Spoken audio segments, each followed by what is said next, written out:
Jennifer. Hi, I'm Bruna, and we are going to present the 7-minute challenge.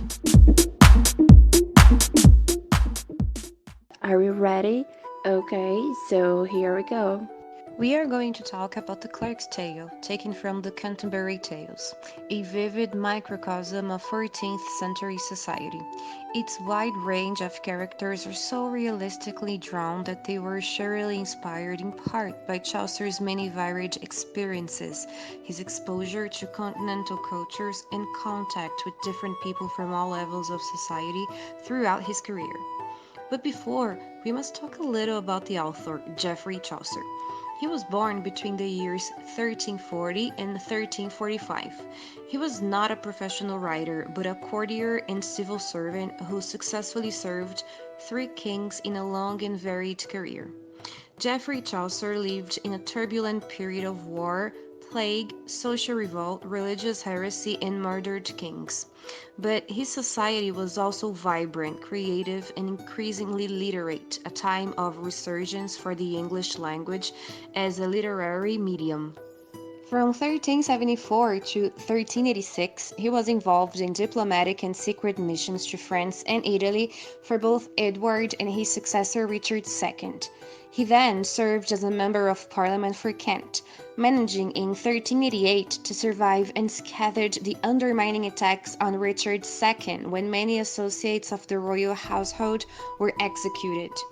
Although Chaucer's official career is fairly easy to trace, little is known of him as a person and poet. Hints, such as the description of the author in the House of Fame, who sits at a book, dumb as any stone, and writes in his study until his head aches after he comes home from work, indicate something of his dedication to literature. That he was a keen observer of men is obvious from his masterpiece. Chaucer's great achievement was to establish English as a major literary language.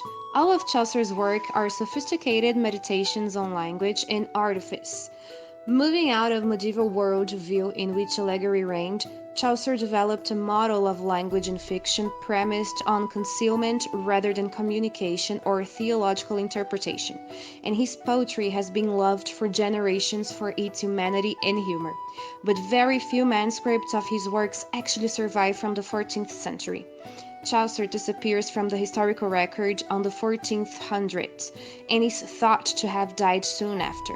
He was buried in Westminster Abbey. It all started on the western, where there was a lord called Walter who didn't want to marry, but his subjects were asking for an heir to the throne. He decided to marry and wanted to choose his own wife. Against the standards of that time, Walter chose a peasant and very poor girl named Griselda. Otherwise, he makes one condition for their marriage, that Griselda had to promise to obey his will and to do so cheerfully, even if it causes her pain. Griselda assents to these conditions without complaint. When their first daughter was born, the Lord resolved to test her wife's loyalty, so he asked someone to take the child away. Griselda only says that if the child dies, she must be worthily buried, far from animals and danger.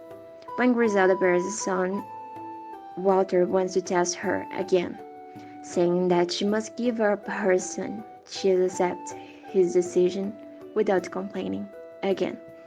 A few years later, he decided to put Griselda to one final test. He has a papal bull giving him permission to marry another woman. Then she orders his sister, with whom the children have been placed, to bring his daughter and son back to him. He tells Griselda that he has the permission and wants to marry another woman. She says that she will abide by her husband's decision and return to her father's house. Griselda also helps prepare the beautiful young girl for the wedding, without knowing that this girl was her own daughter. So the Lord confesses that these cruel tests have been perfectly met by Griselda and knows that now he can trust her. So they lived happily ever after until he dies and his son assumes the throne. The alliteration can be noticed in for the we sleep or wake or roam or ride with the sound of R, and here accept that thing of us that through intent with the sound of T. In the selected excerpt, one of the subjects is asking for a hair to the Lord. Here the author uses some figures of speech. The clerk who is telling this story claims that this tale is not counsel women to behave like Griselda, but actually he wants to explain the relationship between God and the human being. And at the end of the excerpt, we have born of the gentlest and of the midst of all this land, so that we will all sing honor to God and you as we can deem that it's an hyperbole. When the author uses fleet the time, it can be a presupposition. We also can find a comparison in encrypted age away as still as done. That's it, guys. Thank you for listening. Bye bye.